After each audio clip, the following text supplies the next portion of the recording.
Hey, what's going on there, folks? Welcome back here to a Wednesday, about 11:02 a.m. California time here, June 19th, 2024.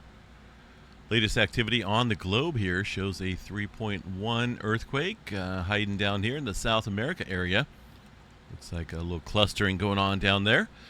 Wanted to cover earthquake activity here at Mount St. Helens first. Of course, this is a volcano up there in the state of Washington, right? One of the more recent volcanoes out here in terms of eruption across the lower 48 states out here. Got about 127 earthquakes in the vicinity of Mount St. Helens. Actually, well within the vicinity of Mount St. Helens here, mostly underneath the summit region. Down there between, anywhere from 4 to 8 kilometers or so below the surface. Nothing big. In fact, the largest sequence, or at least the largest earthquake, was a 2-pointer. But it is a multitude of quakes here that is grabbing a little bit of attention out there across the internet and various news articles wondering what's going on here. I did see that the USGS put out an article here recently on their Facebook page, the USGS Volcanoes, and they're just chatting about how over the past several months, there's small magnitude earthquake swarms have been located at Mount St. Helens, and the seismicity was similar to what we observed last year. Remember, in July to about December there of last year, we've seen a decent amount of swarming as well. Now, the USGS calls this normal background levels of activity. Since February 1st, 350 earthquakes have been located at Mount St. Helens by the Pacific Northwest Seismic Network. And, of course, these are very small. Now, what they are stating here is that the magma system down below, let's read this here, small magnitude earthquakes located beneath St. Helens at depths well below sea level are generally thought to be associated with pressurization of the magma transport system. One cause for the pressurization is the arrival of additional magma, a process called recharge. Of course, Mount St. Helens is fed by magma that forms near the base of the crust at depths of about 16 miles or so. Magma slowly rises through the lower crust and accumulates in the reservoir about 2.5 to 6 miles below sea level. Recharge events can occur when magma enters this upper reservoir and increases stress. That leads to earthquakes. They put out a similar notification here last year when we were looking at that swarming there between July and December 2023. So, it's possible we could be looking at, more than likely, and according to the USGS, a recharging of Mount St. Helens there in the deeper areas below. So we'll have to watch this, right? Obviously, there's a concern that this could kick back up here in the near future. I don't think it's immediately near, but with this continued recharging of the system here, that could put the Mount St. Helens volcano on the map here in terms of eruption activity, potentially, in the future. So that was put out by the USGS Volcanoes just yesterday on their Facebook page and various other social media apps out there. But just wanted to share that article with you guys. This is the last 30 days. If we were to go back, in February or so to February, they mentioned about 350 earthquakes accumulated here underneath the area of Mount St. Helens, and of course recharging of the system here. Got the Cascadia subduction zone being quite active out here as well in terms of tremor, right? Of course, that plate out here subducts way down into the deeper areas of the mantle, and of course you get a lot of that melting, the heat, and of course the magma brewing back up here towards the surface area to create these volcanoes across this region. Elevated tremor, I think, increases, obviously, the potential for, not only the potential for earthquake out here, but also, increasing activity across volcanoes. It only makes sense. Over the last day, as you can see, Mount St. Helens did have one little lonesome earthquake up here, but, just a temporary pause right now in the earthquake activity. So what else do we have out here? Overnight, 5.7 earthquake way down south into the South Sandwich Islands area, subduction zone down here. Although this earthquake, fairly shallow upstream, about 15 kilometers deep for 5.7. 3 o'clock this morning. A few hours later, we do have some activity over here extreme southern end of the Indian Ocean near the mid-Indian Ridge at 4.8, 8 o'clock this morning. So a little bit of activity stirring up here across the southern areas of the flat-scale model Earth, or if you want to look at the official round model, that was a little weird there. Then you can see it down here as well. Make sure we're still good. Live stream went down at about, I don't know, right after I went to bed. A little odd. A little suspicious.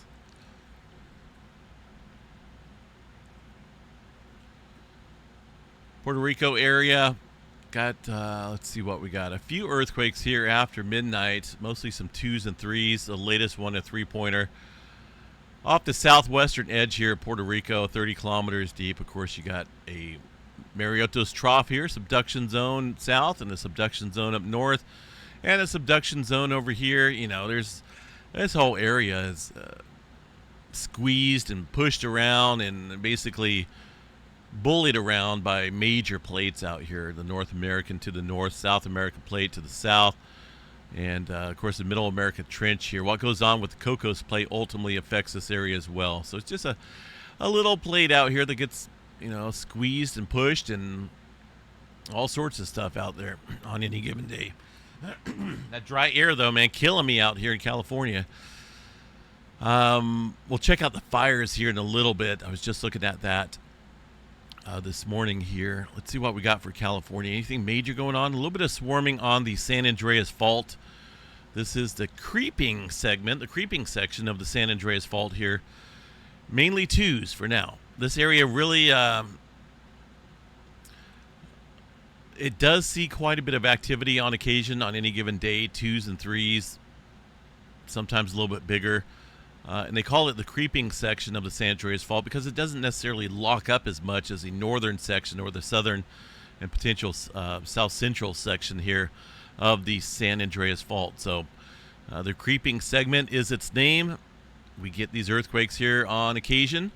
But when they creep along, obviously we do need to watch for some further strain upstream here across the Bay Area.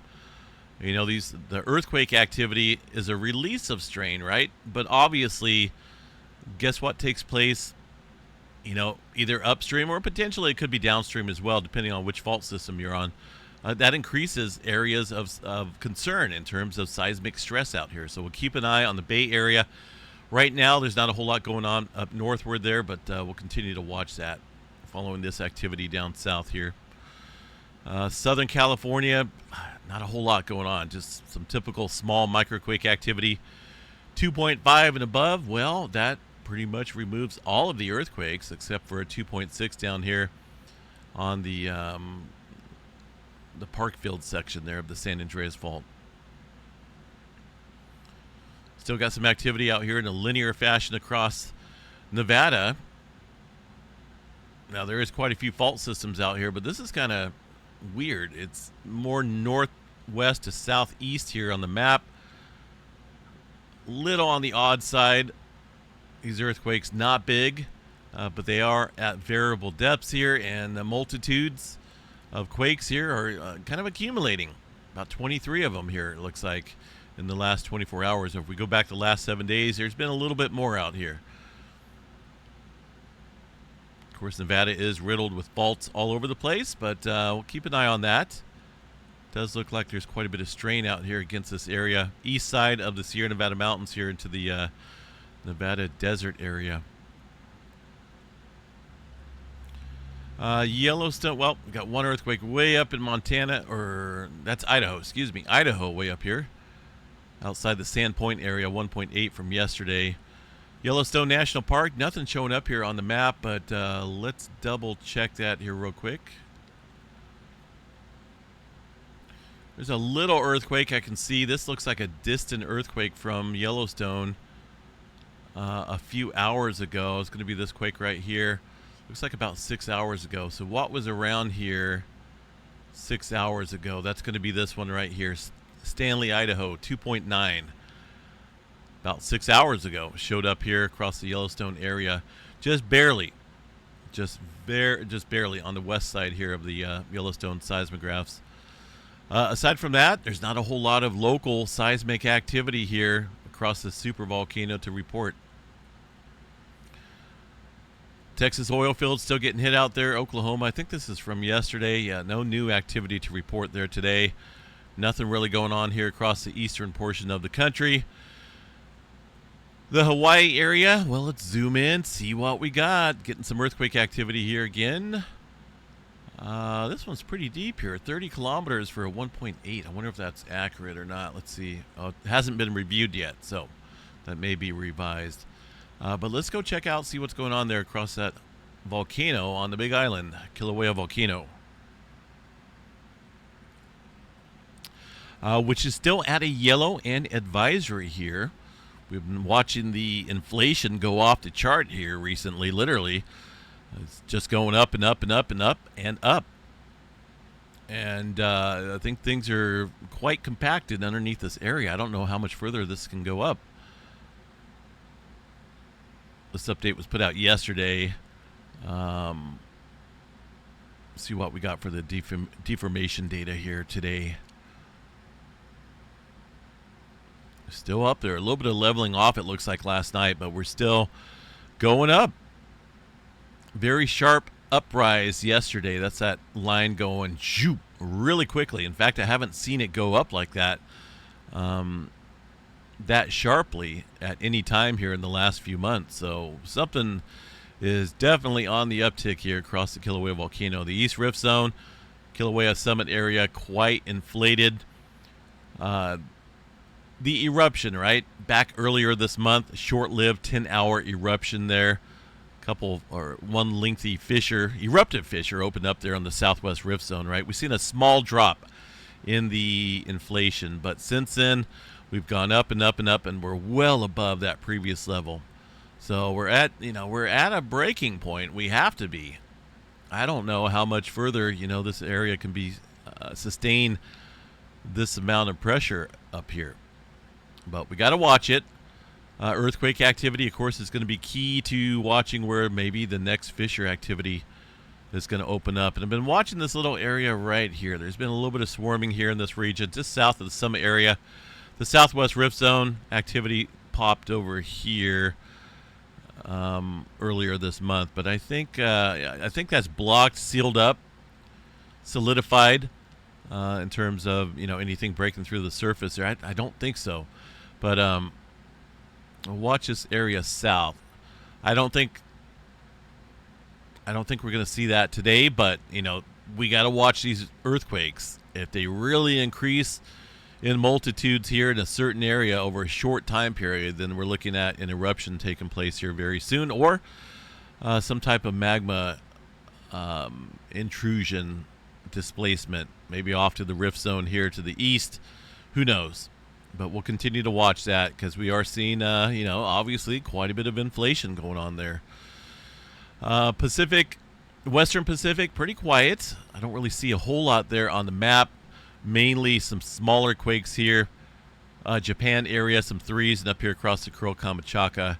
Not a whole lot of clustering going on here today across the Indonesia Islands area. Just some minimal earthquake activity at best. Normally this is completely cluttered, but today a little scattered.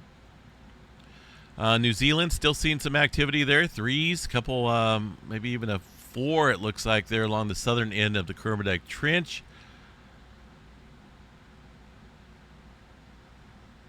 What it looks like today, most of the activity wants to be south here, southern part here of the planet. So we'll continue to watch it. South America is noted there. There's pretty good clustering going on here. Iceland area.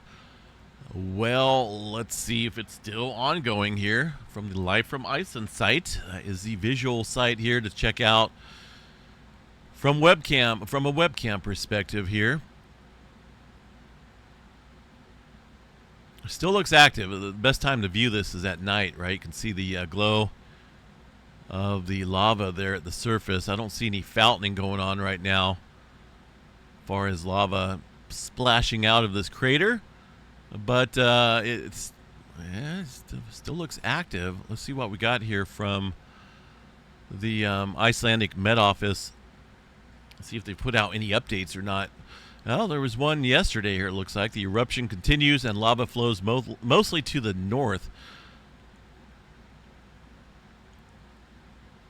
Land rise or inflation continues in the Svartsengi at a similar pace as the last couple months. However, the speed is lower than before the eruption began. So that's the thing.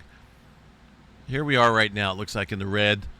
As you can see, here's our most recent inflation event, long term, even during our last eruption, to where we were at now, where the eruption is taking place. But here is the, we'd lost a lot of inflation here following this most recent event, and we're just barely going up here on the incline uphill, indicating inflation, but not, this is a little bit different than all the other previous eruptions here. So it's hard to say. We may be looking at a decent stoppage or pause here in the eruption soon, because I don't see this filling back up.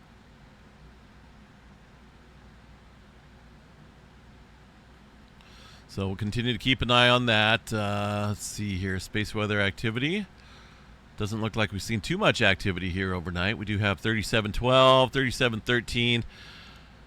A couple different sunspots out here. We're noticing separate. Well, this one definitely has grown overnight. Looks like this one has as well. And of course, go figure, maybe this one up here as well. So all three of these look like they are, they're definitely in some type of growing stage, but they're going to be disappearing here in a couple days. They'll be off here on the western limb, not facing Earth anymore. So we may see some stronger flaring before they go. But definitely looks like all three of these sunspots have kicked up overnight. We do have a couple sunspots coming around the bend there on the eastern limb. Hard to tell, but it doesn't look too impressive yet. There's our visible disk here of the sun of the mentioned sunspots. Overall threat right now remains somewhat elevated. 15% chance for an X flare. M flare, M flare at 60. C flare at 99%. So we do have a little increasing flare threat here while these flares, or while the sunspots here remain on the Earth-facing side. And of course, 3697, a lot of people wondering if that's going to come back. Well, we don't have any major CMEs in the forecast there, as you can see. But on the far side of the sun, is this the most recent one? Here's the most recent one here. 3697 is going to be this regional sunspot here. Can kind of see it off here as well. It does look large in terms of the size of that sunspot. That's going to be 3664, 3697, and it will be renamed again once it becomes visible here, if it holds together, on the Earth-facing side of the sun here in a couple days. We do have this other former sunspot about ready to crest here across the eastern limb as well. So, it could get back to being active once again if these sunspots remain intact and complex. We'll get a better look at that in the days ahead for sure. There's our most complex sunspots there on the sun, the ones that I mentioned. Let's see here. What else we got? No major auroras in the forecast there. Storm Prediction Center calls for just some scattered thunderstorm activity out here. Got the tropical development down here in the extreme southern portion of Texas. Maybe a little bit of water spouts out there. I don't know. 5% chance there around Corpus Christi and Brownsville, Texas. 2% further inland. A little bit of wind and hail threats elsewhere. Let's check out the fire map out here. Make sure you got the most recent updated information here. Now, when I went to bed last night, I think that was the same number, 15,000 acres out here. I find it hard to believe that it didn't burn more overnight. Maybe they just haven't updated it. but it's still only at 5% containment on the Sites fire. That's just southwest of me. I live up here outside of Chico. Looks like we got another little fire starting up out here.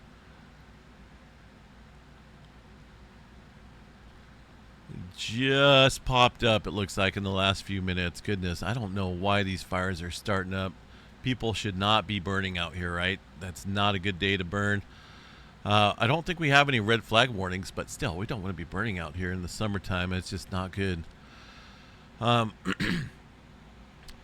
So it does look like the fire has extended further to the east here a little bit, and there is, quite a bit of fuel out here for that fire to accumulate and burn. The winds right now do look like they're out of the northeast, maybe easterly here. Notice the wind arrows here pointing, moving off in this general direction to the left side of the screen, indicating the wind. Not super windy out here in the valley right now, but it could be a little bit windier up there. So this fire is still burning at over 15,000 acres.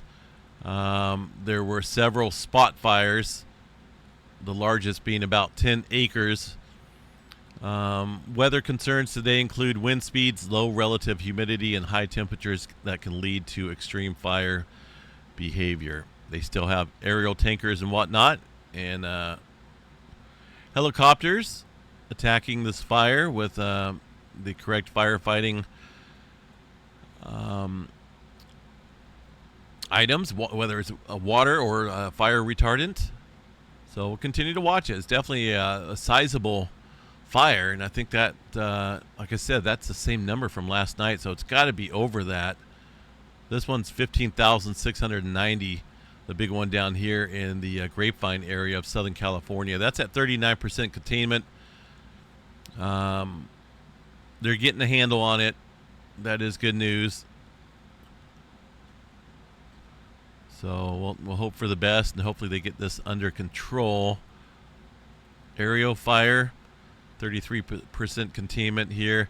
The good thing is that I've noticed, and I don't want to jinx it, is that we haven't seen any fires start up in heavily forested areas. These are a lot of brush, maybe some older brush, manzanita, oak trees out here in this area where Sites is, the Sites fire. The good thing is that it hasn't got up here in this rough terrain, heavily forested areas. Of course, this whole area, I don't think it's grown back yet. It's been burned over the years, last 5 years, right? But I think there was fires back here well before that.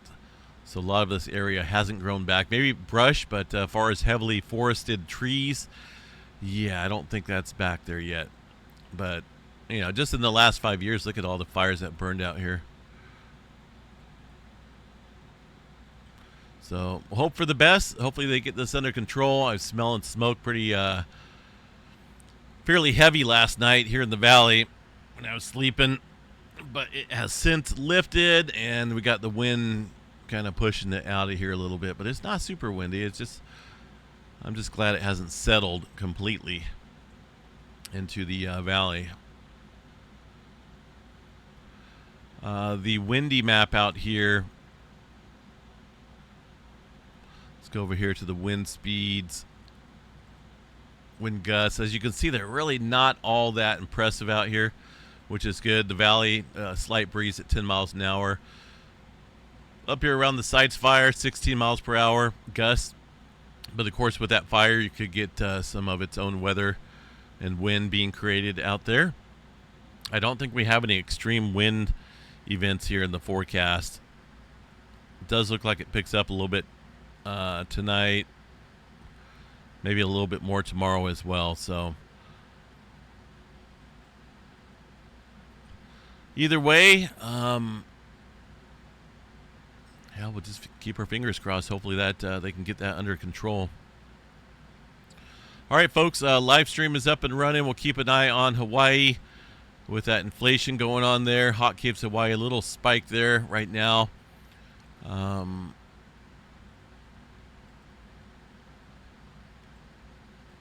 Trying to think. I think that's about it here, folks. Hope everyone has a good day.